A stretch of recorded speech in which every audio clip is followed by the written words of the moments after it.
What about wide receivers? Who's got a very juicy schedule that we could potentially elevate in our rankings because of it? Well, the Eagles have a pretty good schedule, which is great news for DeVonta Smith. I love DeVonta Smith. I think that from the moment he was drafted, he became the Eagles' best wide receiver. He's the best receiver they have on their roster.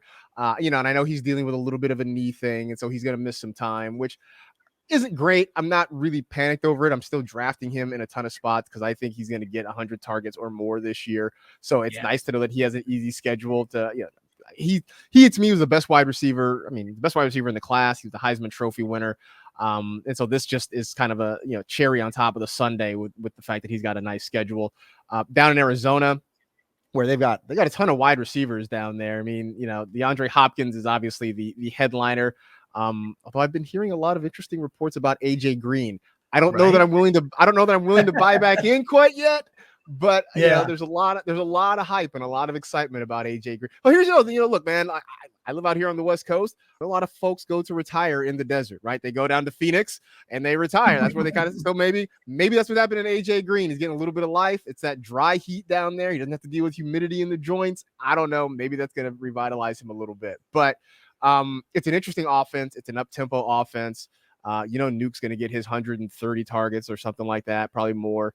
And they've got some guys down there that are interesting. It's also a reason that I love Kyler Murray.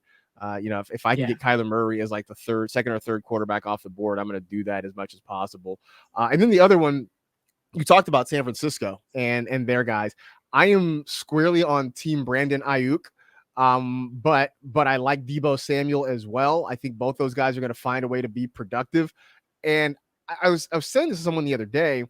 I look at what the 49ers have with George Kittle, Brandon Ayuk, and Deebo Samuel, and it reminds me of not all that long ago when they were making another Super Bowl run, and they had Vernon Davis and Anquan Bolden and Michael Crabtree. And it feels sort of like that. Kittle, obviously the tight end, the Vernon Davis guy. I see Ayuk sort of as the Crabtree, kind of the versatile guy. Deebo Samuel is more the big, strong Anquan Bolden, the guy who, like, after the catch is just really impossible to try to tackle. But I do think they're sort of building that again. And I love the fact that the Niners traded up to get Brandon Ayuk because Kyle Shanahan obviously had a plan for him. And we saw that last year. I understand the concern with, Samuel and Kittle back healthy again, if that's going to eat into Ayuk's opportunities a little bit. It doesn't worry me quite that much. I think the Niners are going to figure out a way to get all three of those guys the football. I think Ayuk is the most versatile, and the fact that they have, some pretty favorable games on the schedule sort of only adds to my excitement about it. Oh yeah. You're preaching to the Ayuk crier. I am 100% head over heels with Ayuk. He might be my single favorite, like 5th round pick that you can land right now. They're saying he's unguardable in camp early on is the word they're using to describe him. That's a great word to be described as. I'll take that any day of the week. But more so, he handled, from week 7 to 15, he was the number 3 fantasy receiver behind only Adams and Tyreek Hill. And I get the concern with the volume, as you mentioned, the other guys coming back.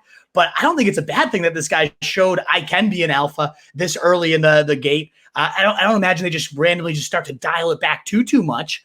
So yeah, I'm 100% there, especially with that playoff schedule, Falcons, Titans, Texans. He's my round 5 smash. I'm going him every single time. And AJ Green, I never thought I'd go back in on him either. The fact that the praise is coming from Hopkins, though, does make it a little interesting, where he's saying, I played with great receivers. I played with Andre Johnson. I played with these other greats, but they were on the back 9 of their career. And to me, it doesn't look like AJ Green has already done that. This is the best guy I've ever actually played with.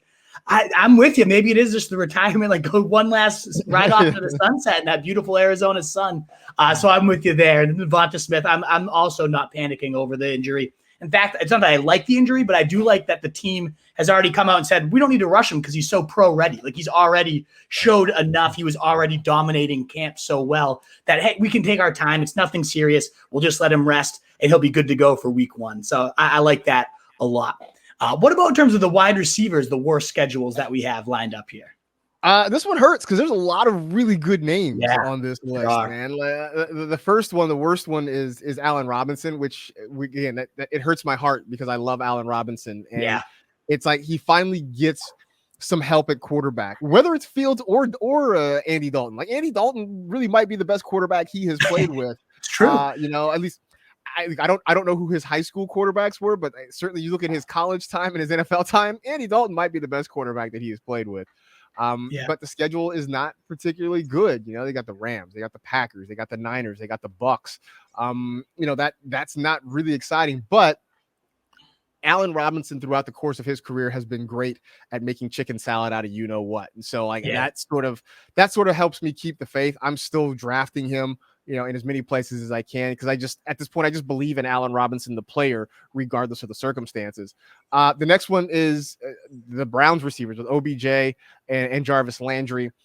These are guys I honestly can't figure out how to forecast Odell Beckham Jr. right now, right? Like I still believe he has all the talent that we saw, when he broke through with the Giants. He just hasn't put it together in Cleveland for multiple reasons. Injury last year, Baker Mayfield in his first year was not, early on was not particularly great. So that sort of makes me worried. I think with OBJ, you will see some big spike weeks. But I don't think you're going to see maybe huge numbers consistently on a team that I think is going to play defense and run the football as much as possible. That might kind of limit him, but there will be some big spike weeks in there where he reminds us who he is.